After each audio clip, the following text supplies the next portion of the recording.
It was a quiet Tuesday morning in January, the kind of morning where nothing extraordinary is supposed to happen. Yet, by the end of that day, 24-year-old Jennifer Kesse would vanish, leaving behind nothing but questions and a haunting mystery that would baffle investigators for years. Her life seemed picture perfect: a thriving career, a loving family, and a new condo she'd worked so hard to buy. So why did she disappear without a trace? As the hours passed, the silence surrounding Jennifer grew deafening. What dark force had intervened in her otherwise normal life? Let's piece this puzzle together. Jennifer Kesse had everything going for her. At just 24 years old, she had already climbed the ladder as a finance manager, carving out a future many her age could only dream of. Independent and ambitious, she had recently purchased her first condo, a proud milestone that symbolized her hard work and determination. But Jennifer wasn't just a career woman. She was the light of her family's life, the dependable friend who always showed up, and the girlfriend deeply in love with Rob, a long distance relationship that had survived every challenge. She was happy, driven, and living life on her own terms. Until one day, it all stopped. What could have torn Jennifer away from a life so full of promise? Her disappearance didn't just steal a young woman, it shattered the dreams and futures of everyone who loved her. Monday evening felt unremarkable, just another quiet end to a busy day. Jennifer Kesse was on the phone with her boyfriend, Rob, a man she adored. They talked about the usual things: her recent return from their tropical vacation, plans for the week ahead, and the mundane moments that make relationships feel so familiar. There was nothing unusual in her tone, no hint of fear or unease. But what neither Rob nor Jennifer knew was that this routine call would be the last time her voice would ever reach him. No goodnight text followed, no check in the next morning. By the time Rob realized she wasn't answering, the clock had already started ticking and Jennifer was gone. The question that haunted everyone: was this disappearance planned by someone, or was Jennifer caught in the crosshairs of something sinister? Tuesday morning began like any other at Jennifer's workplace. Colleagues expected her usual punctual arrival, her desk soon filled with the sounds of her determined work ethic. But as the minutes turned into hours, Jennifer never appeared. Calls to her phone went unanswered, a stark departure from her reliable nature. By mid morning, concern turned into alarm. Jennifer's parents, Drew and Joyce Kesse, were notified, and they too began dialing her number repeatedly. No voicemail, no explanation, just a void of silence where Jennifer's vibrant presence should have been. Something was wrong, terribly wrong. Jennifer wasn't the kind of person to vanish without a word. The unease in her parents' voices grew as they raced to her condo, their minds swirling with dreadful possibilities. What had stopped Jennifer in her tracks before she could even begin her day? When Drew and Joyce Kesse arrived at Jennifer's condo, the scene greeted them like a moment frozen in time. Her home was quiet, eerily quiet. The door was locked, and inside, everything seemed almost normal. Her bed was unmade, the way you might leave it after hitting snooze one too many times. Her makeup and toiletries were scattered across the bathroom counter, signs of someone who had just been getting ready for the day. But then came the unsettling details. Jennifer's work bag wasn't there, nor was her phone or car. A damp towel hung in the bathroom, as though she'd just stepped out of the shower. Her favorite pair of black heels were missing, the ones she often wore to work. Everything seemed to suggest she'd left that morning as planned. But why hadn't she made it to work? Why was her phone silent? The normalcy of the condo only deepened the sense of dread. It wasn't a scene of chaos or struggle. It was a scene of someone plucked out of her routine, as if the shadows themselves had swallowed her whole. 2 days after Jennifer Kesse's disappearance, a breakthrough, or what seemed like one, emerged. Her black Chevy Malibu was found abandoned at an apartment complex, less than 2 miles from her condo. It was parked carefully, almost too deliberately, in a visitor's space. There was no visible damage to the car, no sign of a struggle inside it, no indication that Jennifer had been harmed while using it. But the location itself raised immediate, chilling questions. Jennifer had no known connection to this complex. She had no reason to visit it, let alone leave her car there. The discovery offered no relief, only more layers to an already troubling mystery. If Jennifer didn't drive the car there, who did? And if she did, what awaited her at this unfamiliar location? This single clue, the silent witness in the form of her car, held the potential to unlock everything. But for now, it only deepened the shadows surrounding her disappearance. The discovery of Jennifer Kesse's car brought with it a chilling twist. Surveillance footage from the apartment complex captured someone parking the vehicle and calmly walking away. It should have been the clue that cracked the case wide open. But what the footage revealed was more frustrating than clarifying. The person in the video appeared to be deliberately avoiding identification. Each time their face came close to the camera, a fence post obscured their features, a maddening coincidence, or perhaps a calculated move. The figure's height and build were ambiguous, leaving investigators with little to go on. Was it a man? A woman? Someone Jennifer knew? Or a complete stranger? What struck everyone was the ease with which the person moved, no rush, no panic, just a casual stroll away from the scene. To the untrained eye, they looked like someone who had done nothing wrong. But to Jennifer's family and investigators, this ghostly figure was the embodiment of the questions that kept them awake at night. Who were they? What did they know about Jennifer's fate? And why did it feel like they were slipping through the cracks of justice, just as Jennifer herself had vanished into thin air? Jennifer Kesse's condo complex was a place in transition. New buildings were going up, renovations were underway, and construction crews came and went with little oversight. Many workers on site were undocumented, and their identities were hard to trace. The transient nature of the workforce created an unsettling atmosphere, and Jennifer had noticed it.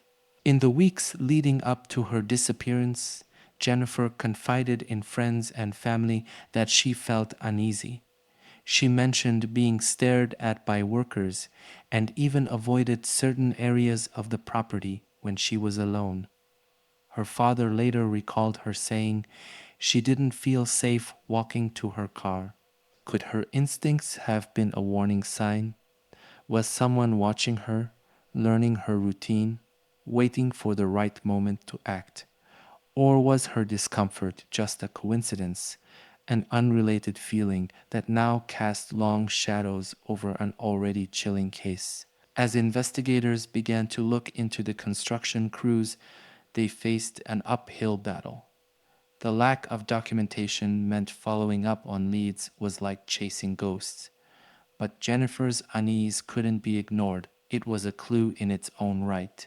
A whisper from the past that hinted at dangers lurking far too close to home. From the moment Jennifer Kesse disappeared, her family refused to let the silence swallow her story. Drew and Joyce Kesse, fueled by love and desperation, launched an all-out effort to find their daughter. Her photo became a fixture across Orlando on posters, billboards, and every local news channel. Her face, framed by her radiant smile, became a haunting reminder of the life snatched away too soon.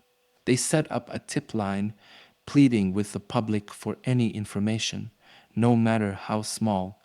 Leads poured in a possible sighting here, a strange encounter there, but nothing concrete ever surfaced. The police combed through the tips, but each one seemed to end in another dead end. Time became the family's cruelest enemy, dragging Jennifer's name further from the headlines and closer to the abyss of cold cases. For Drew and Joyce, giving up wasn't an option. Every day without answers only hardened their resolve. But with no breakthrough in sight, the question loomed larger. Could Jennifer still be out there, waiting for someone to find her? Or had the truth already slipped through their fingers, buried in the shadows of that fateful morning? As the investigation into Jennifer Kesse's disappearance deepened, no one in her life was left unexamined. Investigators turned their attention to those closest to her, her friends, colleagues, and most notably, her boyfriend, Rob. Despite being out of town on business at the time Jennifer vanished, Rob found himself under immediate scrutiny. It was a natural step in any investigation, but it didn't sit well with him. He had been in constant contact with Jennifer just hours before her disappearance. Could he really be involved, or was he just a man in the wrong place at the wrong time? Jennifer's friends and colleagues were equally clear in their alibis. Everyone seemed to have been accounted for, with no one providing any indication of foul play. Yet, the absence of any immediate suspects only added to the mounting sense of frustration. Could this be the work of someone Jennifer knew, or was she the random victim of a stranger? The deeper the investigators dug, the more they realized that the person who took Jennifer, if she had indeed been taken, might not have been someone easily identified. This was a case that could just as easily be the work of someone lurking in the shadows, as it could be someone she had crossed paths with in the most innocent of ways. The question now, was this a crime born from a twisted mind, or was Jennifer's fate sealed by a stranger whose motives remained a mystery? As the days turned into weeks, the mystery of Jennifer Kesse's disappearance took on a life of its own. With every passing hour, speculation ran wild. Was she the victim of a meticulously planned abduction, or was her disappearance a cruel twist of fate, a random act of violence? Theories about what could have happened to Jennifer began to emerge, each one more chilling than the last. One theory that gained traction was the idea that a construction worker, one of the many who had access to Jennifer's condo complex, had been watching her. Some wondered if Jennifer's growing discomfort with certain individuals around the property had been more than just a feeling; it could have been an early warning sign. Did someone with easy access to the construction site know her routine? Had Jennifer been targeted by someone who had been observing her movements? Then there was the darker possibility that Jennifer, with her striking beauty and confident demeanor, had been the target of a predator who simply saw an opportunity. Had her car new and shiny been the lure, drawing someone in who might have wanted to steal it or harm her for reasons that would remain forever unknown? Or perhaps she was a random victim, someone who simply happened to be in the wrong place at the wrong time. Theories like these filled the air, but none could answer the most pressing question: where was Jennifer? And more importantly, who had taken her? As each theory gained momentum, the weight of uncertainty hung heavier on her family's hearts. As the weeks slipped into months, the hope that Jennifer Kesse would be found began to wane. What started as a full throttle investigation soon slowed to a crawl.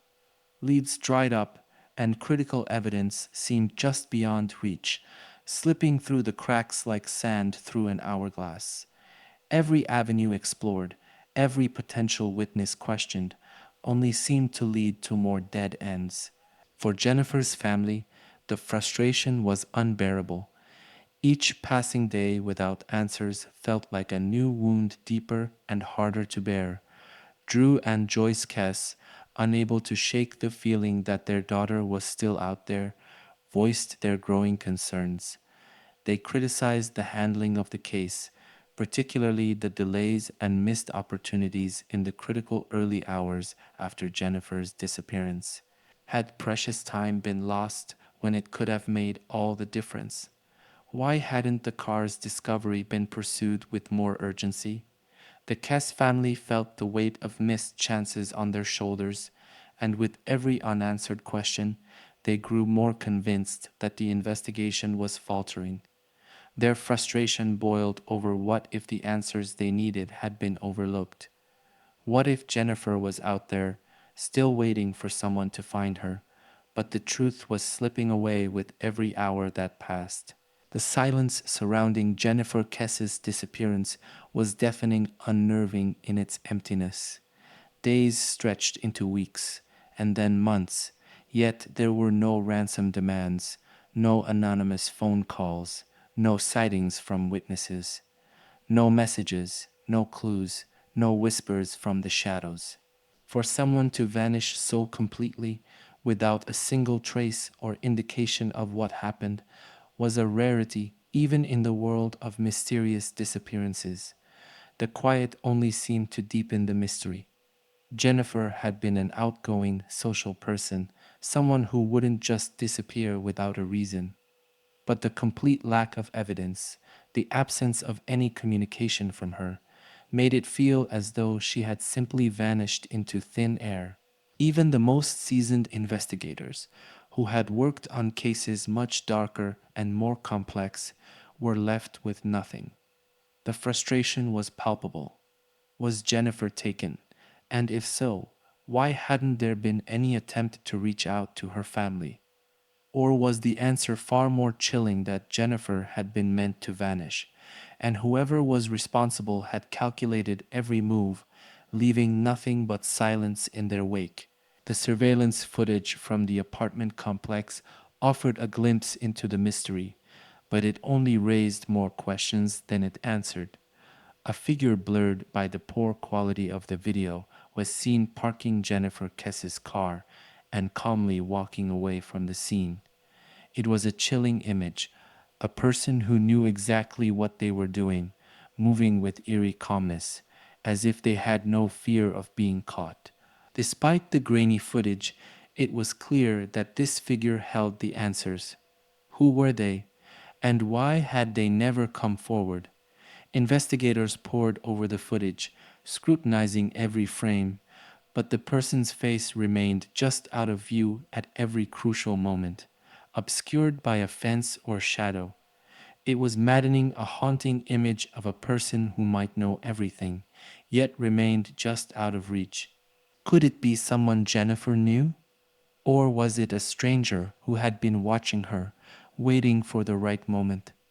This person, who had so casually left the scene, had to know that Jennifer's disappearance would make headlines, and yet they disappeared into the background as effortlessly as they'd entered it.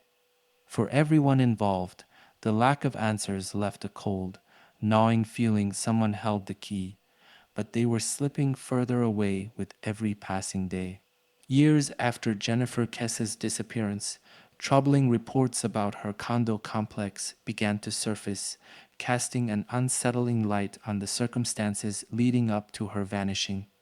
Residents came forward, revealing that security at the complex had been far from airtight. Doors were often left unlocked, some of the security cameras had been malfunctioning, and there were frequent reports of strangers wandering the property without explanation. Even more concerning were the workers, construction crews, and maintenance personnel who had easy, unchecked access to the apartments. Had these security lapses played a role in Jennifer's disappearance? Could someone have been watching her, familiarizing themselves with her routine, and using the lack of oversight to their advantage? Jennifer herself had once mentioned feeling uneasy around certain individuals on the property. At the time, these concerns were brushed off as normal anxiety, but in hindsight, they began to look more like premonitions. It wasn't just a breach of security, it was a breach of safety, one that may have sealed Jennifer's fate. The realization that something as simple as a locked door or a more vigilant security team could have changed the course of events haunted her family and friends. How many other warning signs had gone unnoticed? How many times had Jennifer's gut instincts been right, only for them to be dismissed as paranoia? As more details emerged, the question lingered. Could a simple failure of security have played a pivotal role in the mystery of Jennifer's disappearance? Jennifer's family had never been willing to accept that the investigation into her disappearance might go cold. As the years passed, they grew increasingly frustrated by the lack of progress. Desperate for answers, they fought tirelessly to gain access to the police records, hoping that fresh eyes might spot anything that had been overlooked. It wasn't easy. The Kesse family faced numerous roadblocks, and at times it felt like they were pushing against a wall. But their resolve never wavered. They believed that by reviewing the case files themselves, they could unlock new clues and push the investigation forward. After a long legal battle, they were granted access. What they found shocked them and reignited both their hope and the public's interest in Jennifer's case. Among the files were overlooked details, small pieces of information that had never been fully examined.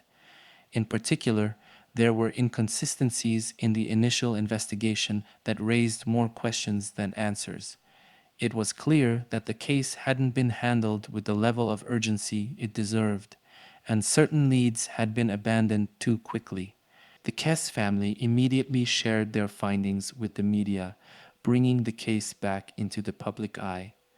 The renewed attention sparked fresh tips and new avenues of investigation.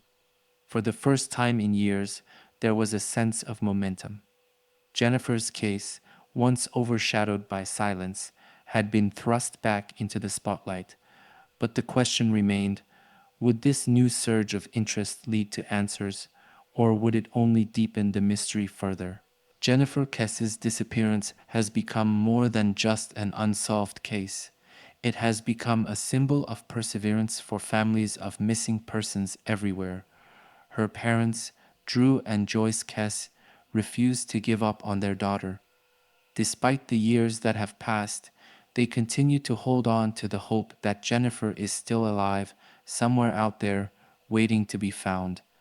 Their unyielding belief has fueled their fight for justice, and it has inspired countless others who have faced the same heartbreaking uncertainty. Every so often, new tips surface, some hopeful, others chilling that reignite the flames of hope. A supposed sighting in another state, a piece of evidence brought forward by an anonymous source, each small thread pulling them back into the search. For Drew and Joyce, these moments are both a lifeline and a reminder of the never ending torment they live with. With every tip, every lead, the Kess family revisits the heartache of the unknown, but they continue to press forward. The haunting question remains, what really happened to Jennifer? The pain of not knowing is unbearable, but the family's refusal to stop looking means her story is far from forgotten. Each new day is a chance to uncover the truth and bring Jennifer home. The case is far from over, and for those who still believe, Jennifer's fate hangs in the balance her story, a mystery that still refuses to let go. What truly happened to Jennifer Kess? It's the question that has haunted everyone who has followed her case. Was she taken by someone she knew, someone who had been watching her, waiting for the perfect moment? Or was her disappearance the result of a random, violent act carried out by a stranger who spotted an opportunity? The possibilities swirl like a fog, each theory darker than the last. Is Jennifer still alive, held somewhere against her will, her fate tied to the whims of her captor? Or was her life cut short in a way that leaves the people who loved her grappling with the horror of what could have been her final moments? Every lead, every new theory only deepens the mystery. As the years pass, these chilling questions linger unanswered, continuing to torment her family, friends, and all those who believed they would find the truth. The case is a relentless puzzle, with pieces scattered far and wide, but no picture forming, only the questions that refuse to be silenced. What happened to Jennifer Kesse? As the search continues, the answers remain elusive, leaving behind an unsettling void that may never be filled. But for those who still care, the mystery is not over. It's just waiting for the moment when the truth is finally revealed. Jennifer Kesse's disappearance remains one of the most haunting mysteries in Florida's history, a case that has captivated not just her family, but countless others who are left with the same burning question: what happened to her? The truth still slips just out of reach as investigators continue to search for a breakthrough, hoping that one overlooked detail could finally crack the case wide open. Each new lead, no matter how small, brings with it the possibility that the answers are closer than ever. But for now, those answers remain elusive. The search is far from over, and Jennifer's story is far from finished. As we close this chapter, the mystery lingers, but so does the hope that one day the truth will be revealed. And perhaps, just perhaps, the key to solving this case is out there waiting to be discovered. If you have any information, no matter how insignificant it might seem, don't hesitate to come forward. Jennifer's family is still waiting, still searching, and they need your help to bring her home. Together, we can uncover the truth, keep the search alive, keep asking the questions. Jennifer deserves answers,